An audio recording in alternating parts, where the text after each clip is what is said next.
اسے ہمارا کیا ہے شہید کہتے ہیں، لیکن میں اس شہید کی بات نہیں کرتا خلوص و الہیت کے ساتھ اللہ کی راہ میں قتل ہوا، بلکہ اس شہید کی بات ہے کہ اللہ تبارک و تعالیٰ اس سے پوچھے گا کہ میں نے تجھے طاقت اور قوت دی، تو نے میرے لیے کون سا عمل کیا؟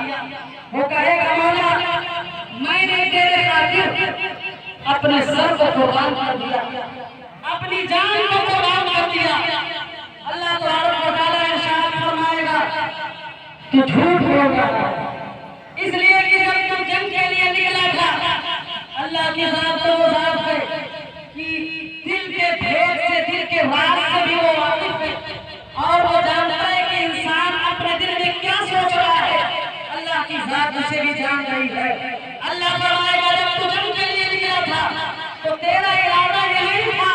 کہ اللہ کے کلمے کو بلند کرنا ہے، بلکہ تیرا ارادہ یہ تھا کہ آج اپنی طاقت کا جوہر دکھانا ہے تاکہ لوگوں کے اندر میری ایک بات رہ جائے اور لوگ مجھے طاقتور سمجھنے لگے۔ تیرا مقصد یہ نہیں تھا کہ تیرے اندر اللہ کے لیے خلوص ہو، تیرا عمل اللہ کے لیے ہو، نہیں، بلکہ تیرا یہ مقصد تھا کہ دنیا میں میرا نام ہو جائے اور لوگ مجھے بہادر سمجھنے لگے۔ اللہ فرمائے گا فرشتوں سے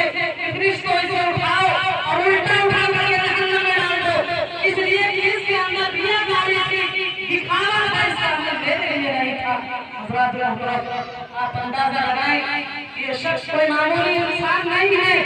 اس نے صرف اپنا مال ہی نہیں خرچ کیا بلکہ مال کے ساتھ ساتھ اپنی جان بھی قربان کر دی، لیکن صلہ جہنم ہے صرف کس وجہ سے؟ وہی جسے ہمارا شرک اصغر کہتے ہیں، ریاکاری کہتے ہیں، دکھاوا کہتے ہیں، وہ خلوص اندر نہیں پیدا ہو سکا، اس کا عمل تباہ و برباد ہو گیا، اور وہ عمل اس کو نجات دیتا نہیں بلکہ اس عمل کے ذریعے سے اسے جہنم میں ڈال دیا گیا۔ حضرات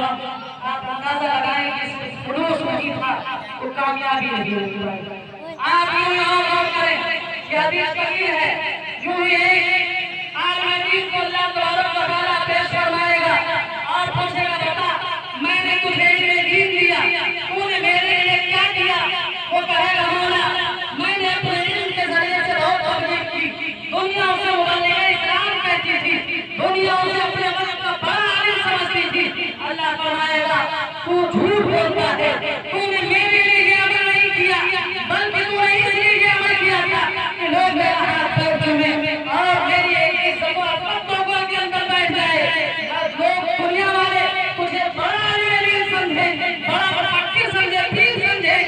میں نے تجھے دنیا میں کوئی عزت دے دی، تو نے میرے لیے کوئی عمل نہیں کیا۔ اللہ تعالیٰ ایسے عالم کو بھی جہنم میں ڈلوا دے گا۔ حضرات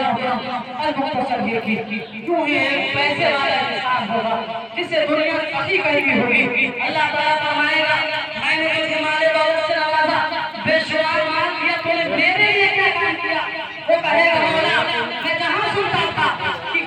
پیسے کی ضرورت ہے میں دین کے خاطر پیسے خرچ کرتا تھا، مسجدیں بنواتا تھا، مدارس بنواتا تھا، لوگوں کے لیے علاج اور معالجے کے لیے جگہ بنوائی، لوگوں کے پانی کا پینے کا انتظام کیا، بہت سارے کام کیے۔ اللہ تعالیٰ فرمائے گا کہ تو جھوٹ بولتا ہے، یہ جو تو نے کام کیے تھے میرے لیے نہیں کیے تھے بلکہ یہ کام تو نے اس لیے کیے تھے کہ دنیا تمہیں سخی کہے اور تیرا احترام لوگوں کے اندر ہو جائے، دنیا والوں سے میں نے تجھے سخی کہلوا دیا، آج تیرے پاس کچھ نہیں ہے، تو نے یہ سب مجھے راضی کرنے کے لیے نہیں کیا، اسے بھی جہنم میں ڈال دیا جائے گا۔ حضرات محترم آپ اس حدیث سے بات کو دیکھیں اور اندازہ لگائیں کہ ایک شہید ہے، ایک عالم دین ہے، ایک سخی ہے جس نے اپنے پیسے کو اللہ کی راہ میں خرچ کیا، ایک نے اپنی جان کو قربان کر دیا، ایک نے اپنے وقت کو قربان کیا، علم دین سیکھا سکھایا، لیکن دل میں خلوص نہیں تھا، اللہ تعالیٰ نے فرشتوں سے فرمایا جہنم میں ڈال دو۔ حضرات محترم اس حدیث پاک کو اپنے نگاہ میں رکھنا ہے اور آپ کا عمل نہایت ہی بہت ہی باریک اور نازک عمل ہے، اس لیے کہ آپ کا جو عمل ہے ہم اور آپ کو باری کہتے ہیں، اگر اس عمل میں تھوڑا بھی ریاکاری پیدا ہو گئی، نیت خراب ہو گئی، اگر گوشت کھانے کی نیت ہو گئی، گوشت حاصل کرنے کی نیت ہو گئی، تو چاہے ہم نے جانور میں 1 لاکھ خرچ کیے ہو، وہ لال خرچ کیے ہو، چاہے جتنا پیسہ خرچ کیا ہو، آپ اس عمل سے کامیاب نہیں ہو سکتے۔ اس لیے کہ اللہ تبارک و تعالیٰ قرآن پاک میں ارشاد فرماتا ہے کہ یہ تمہارا خون، یعنی تمہارے جانور کا گوشت اور خون یہ اللہ کو نہیں پا سکتا، یعنی مراد جانور کی قربانی کرتے ہیں، یہ گوشت اللہ کی رضا کو حاصل نہیں کر سکتا، یہ خون اللہ کی رضا کو حاصل نہیں کر سکتا۔ تو پھر وہ کون سی ایسی چیز ہے جو اللہ کی رضا کو حاصل کرے، اللہ جس سے راضی ہو جائے؟ اللہ تعالیٰ فرماتا ہے وَلَٰكِنْ يَنَالُهُ التَّقْوَىٰ، لیکن تقویٰ ایک ایسی چیز ہے جو اللہ کو راضی کر لیتی ہے، اور تقویٰ سے اللہ تعالیٰ راضی ہو جاتا ہے۔ تمہارے جانور کے گوشت اللہ کی ذات کو حاصل نہیں کر سکتا، اس کی خوشی کو حاصل نہیں کر سکتا، نہ ہی اس کا خون حاصل کر سکتا ہے۔ اگر آپ کے دل میں جو تقویٰ ہے، خلوص ہے، للہیت ہے، اللہ کی رضا کے لیے آپ کام کر رہے ہیں، اس کھیل کے ذریعے سے اللہ تعالیٰ ہمارا تم سے راضی ہو جاتا ہے اور بے شمار ثواب فرماتا ہے۔ صرف اپنے دل کو صاف اور ستھرا رکھنے کی ضرورت ہے۔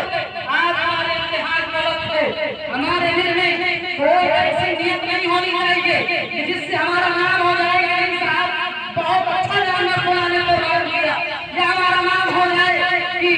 ہم نے بہت بڑا کام کر دیا۔ نہیں، اللہ کی رضا کے لیے، اللہ کو راضی کرنے کے لیے اپنی نیت کو صاف رکھیں، اپنے دل کو صاف کریں، انشاءاللہ کامیابی ہمارا قدم چومے گی۔ حضرات جو حضرات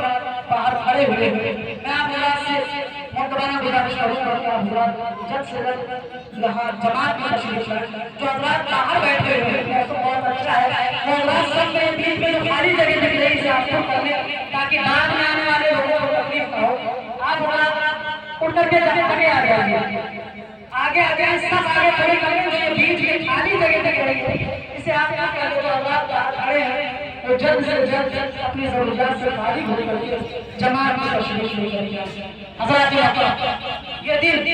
نہایت ہی مبارک دن ہے، نہایت ہی عظمت والا دن ہے۔ آج ہماری نیتیں، ہمارا دل صاف اور ستھرا ہونا چاہیے،